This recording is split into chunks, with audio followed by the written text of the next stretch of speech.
Hey guys, how's it going? Ralph with Mad Reptic back with another video. We're here with my boy Roscoe today. He is a Gila monster, Heloderma. As you can see, he's super docile, even though this is a venomous lizard. He is super freaking cool. We're gonna give him a little bit of an enclosure upgrade today. We're gonna try this new product out. It's been out for a really long time. I actually saw it on YouTube this past week and I was like, let's see if we found it. Found it at the local pet shop. It's called the Cavern Kit by Zoomed.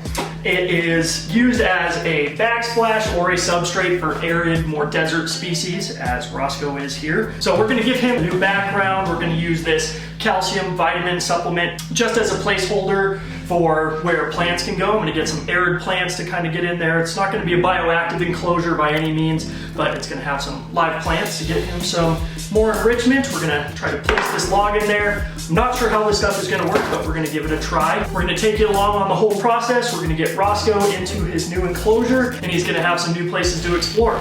So let's get into it. All right, guys, let's see what we got here. Got a cool little tube thing. Since it's got some balloons, so the balloons will be awesome. We can blow them up to the size we want and form the mud around it, let it sit until that mud dries, and it'll be some really cool like caverns and stuff. We're gonna see if we use those. I might just use those for caves, not really a full cavern, because I want to be able to get him out when I want to, instead of him being stuck in the background. So we'll see what we use those for. Comes with a cool little shovel, nice plastic shovel.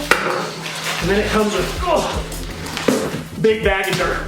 So we are gonna use this, kind of open the bag up in here and use this as the mixing tub. And then over here, I know you guys can't see, I've got the enclosure flipped on its back and the tub out, the top off, everything like that, just so it's easier to move around. We're gonna get some water, mix this up, and then we're gonna start forming it.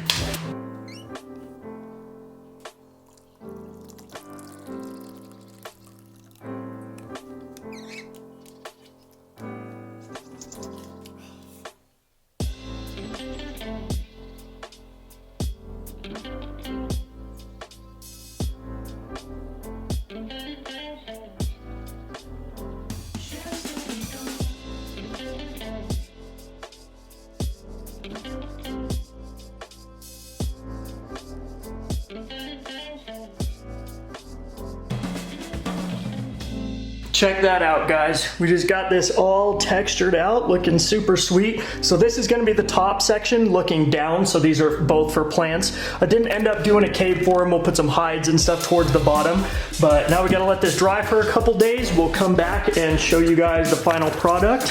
Try to show you guys without the glare here. You can see from the side. It turned out super awesome.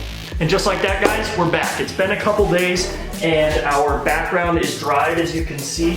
Now it cracked and popped a little bit, but I think that gives it a little bit more of a desert feel to it. You can see it turned out really cool.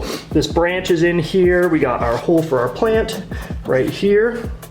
Same with this one. It's got some big cracks, but everything's secure and nice. And it's just another holder. Of course, the glass is a little dirty, but it turned out pretty sweet, guys. Once I get some plants in there, it will look fantastic. So let me show you what we got. So I'm thinking for the back, we wanted to go with more of that desert feel. So I got this, it's called a, what does this look like? A jet bead succulent. Looks freaking pretty snazzy to go back on the wall, and hopefully these things will grow. There were some bigger ones that wouldn't fit back on the planted wall, so they grow in kind of like stalks out like this, so I think that'll look really cool sticking out of the wall. And then also I wanted to get something like a little viney. Hopefully this fits in that little hole. We're gonna have to trim and kind of see. It looks like it's a bunch of little plants, but this is a vine, kind of viney plant that comes down. It is a ivy green. So it'll, once it grows, it's actually the same as the fake plants we have in the Crebo and the reticulated python's cage. So this will be pretty cool to be on that back. And then I figured I would get him a plant kind of as a hide, something live to be in the corner just to make it pop a little bit more. Now I am using sand as the substrate in there, so we're gonna have to use, the bin and everything like that, but the sand will cover almost to this top rim. But check out how freaking cool this plant is, guys. It's almost like a leopard plant. And the bottom of the leaves are purple. Look at that thing. Pretty freaking cool. And it's just a baby. This is a Calathea lancifolia. Couldn't tell you. I'm not super big into plants. I'll be getting bigger into plants next week. You guys will have to tune into that video because we're gonna have something really cool coming.